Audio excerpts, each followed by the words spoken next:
Since the founding of the formal U.S. Refugee Admissions Program in 1975, the United States has welcomed over 3 million refugees to our country.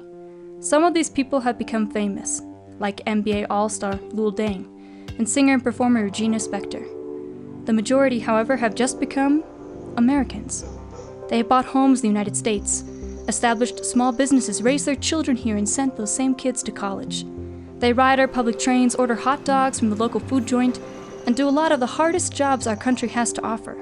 All across the United States, people who came as refugees are cleaning our hospitals, packaging our Amazon deliveries, and deboning our pre-cut, pre-skinned chicken breasts.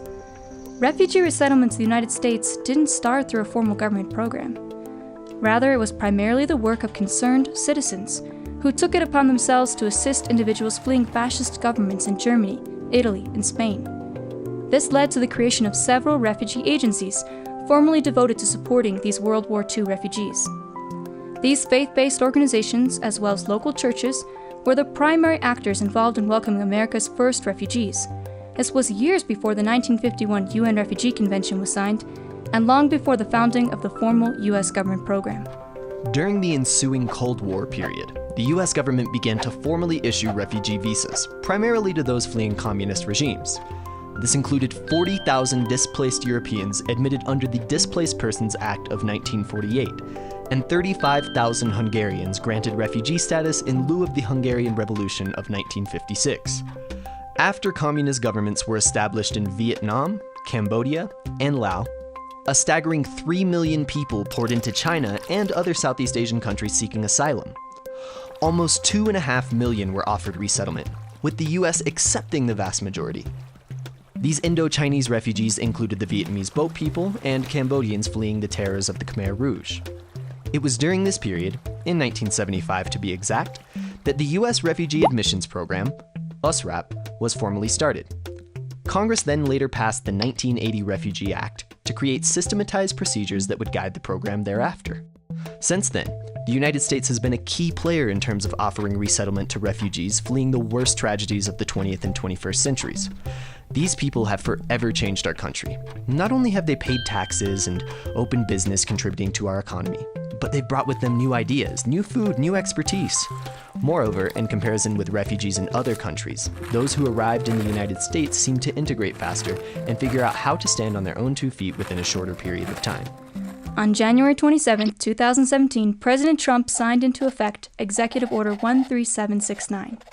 The order, entitled Protecting the Nation from Foreign Terrorist Entry into the United States, suspended USRAP for an initial period of 120 days, and introduced a list of banned countries from which the U.S. would no longer receive applications for refugee or immigrant visas. United States District Judge William Orrick III challenged the constitutionality of the executive order, but after ping-ponging through the courts, an amended version was approved by the Supreme Court on December 4, 2017. Accordingly, USRAP has resumed operation, with the addition of enhanced vetting procedures.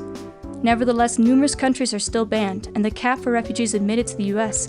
during the 2018 fiscal year has been reduced to 45,000, the lowest ceiling on refugee admissions since the program's creation. Now, to put that into perspective, there are an estimated 65.6 million people in the world who have been forcibly displaced, about 17 million of which fall under the category of refugee. Of these 17 million, the UN Refugee Agency, otherwise known as UNHCR, has identified 1.2 million in need of resettlement. That means that if the US accepts 45,000, we are taking only 3.7% of those identified for resettlement, 0.26% of officially registered refugees, and only 0.06% of people worldwide who have been displaced by conflict. The reality is, however, that less than 5,000 people were admitted to the US during the first 3 months of 2018, and it seems unlikely that even half of the permitted 45,000 will even be processed for resettlement this year. Why? President Trump's order has blocked admissions from the parts of the world that generate the largest number of refugees. Moreover, with dwindling arrivals and dramatically reduced funding, refugee resettlement agencies are fighting to keep their doors open and to continue providing services for those already living in our country. Unable to change current restrictions, it may seem to some like we are gathered at the funeral of the U.S. Refugee Admissions Program. This until now bipartisan humanitarian program is far from dead. 5 centuries worth of new Americans live to tell the tale of their journey to the United States. The new lives they have started in this beautiful country are a testament to both their tenacity and the success of the program. We can only understand the true added value of USRAP, as well as the consequences of its potential closure, if we first examine the stories of those whom it has impacted.